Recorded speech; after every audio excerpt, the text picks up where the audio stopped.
everyone. I want to pass around my prototype of the 12 executed maidens using one nautical rope. And once you see it, just use the handles. You're going to notice that every other woman, every other maiden has a loop around her neck. That woman represents that she is pregnant or has a bump like a camel. And my research is in the area of literary archaeoastronomy. The literature that I'm researching is Homeric. It is the Odyssey, and I'd like to start off with a comparison of Samuel Haughton. Samuel Haughton in 1886 was a man of the cloth. He was a Renaissance man. He studied the execution scene of the 12 Maidens in the Odyssey in Book 22. You can see the picture of him in the corner.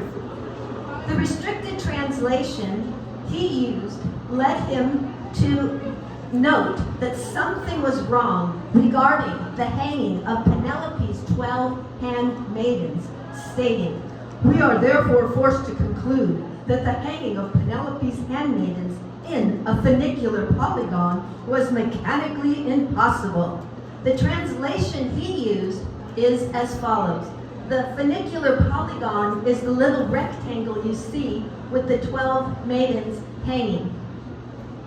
So said he, Temeculus, the son of Odysseus, and fastened a dark, proud ship's cable to a tall pillar and threw it around the dome and pulled it tight up high, lest any of the 12 executed women reach the ground with their feet, as when doves or long-winged thrushes fall into a snare that stands in a thicket, whose their roost and a loathsome bed welcomes them. So, in a row, the women held their heads, and around all their necks were nooses, so they die most contemptibly. They grasped and struggled with their feet a little, but not for very long. Now, allow me to compare the translation of Haughton and now what is available during my lifetime in 2024, the translation that I have created. Notice the variation in the words translated and how the meaning changes and allows an answer to the puzzle Haughton could not solve, but now I have solved. And you will see the prototype that is being passed around. So the first word that is changed in the translation, he had privy to the word fastened, but that word can also mean suspended about. The second is a letter that translators have not even considered, and that letter is gamma. It is from the Hebrew and Phoenician word or letter, meaning gamil, which means like a camel or like camels. The third word was translated during his time is row. You can see how they are in a row. But the word can also mean six. The fourth word is women held their heads, or holding, women held. But the way that I translate it is holding women, meaning the women were holding, and the word actually means to be pregnant.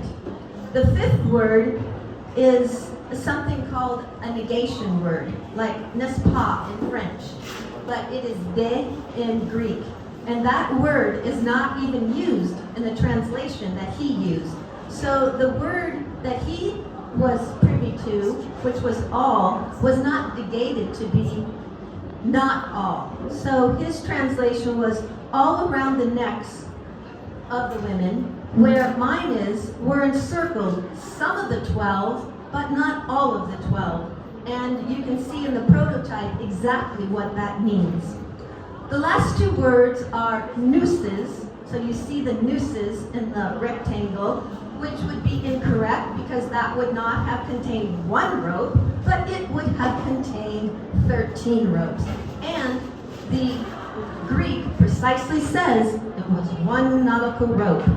So the translation he was privy to was nooses, so they die most contemptibly. But the way that I translate those words, which is also very meaningful, the loops, so they die most constructively. So the word contemptibly puts a judgment on these women, wherein the word constructively pats the back of Themistocles for his great engineering prowess. Now, allow me to share my translation that allows the problem that Samuel Haughton encountered to be solved. His use of a patriarchal translation is what blocked him from being able to solve the problem that now I have solved 140 years later.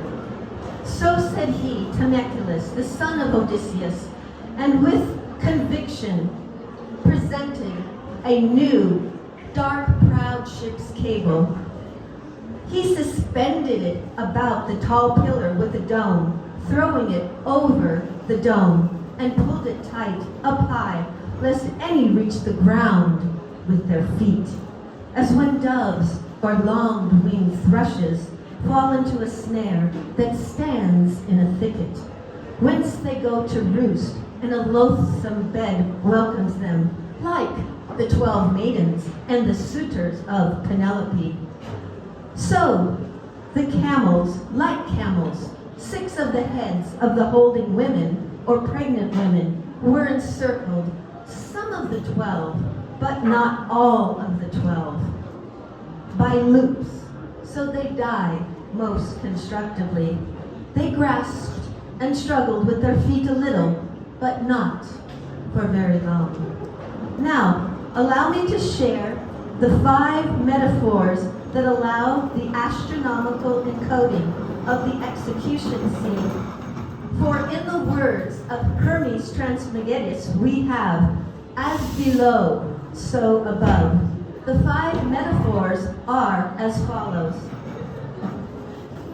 The column of sacrifice is the space between the earth and the celestial sphere. The dome of the column represents the sun. The new nautical cable surrounding the dome top column represents the ecliptic. The 12 spirits of the sacrificed maidens that rise through and about the dome become the 12 constellations on the ecliptic via the new nautical rope by which they were executed, being the symbol of the ecliptic. The maidens, when strangled, hung around the dome-topped column, just as the stars of the constellations seem to be strung around the sun and hang like a necklace around the face of the sun. Therefore, the 12 hung maidens represent the 12 constellations on the ecliptic, suggesting astronomical encoding in the Odyssey. Thank you. Are you hoping to carry this research into your doctoral program? Yes, and much more. This is just a very, very small piece of my work. Excellent. Nice to see you here again. Do we have any questions or comments for April? Thank you for sharing the prototype. I think that really brought that to life for a lot of us. So here is your certificate. Thank you.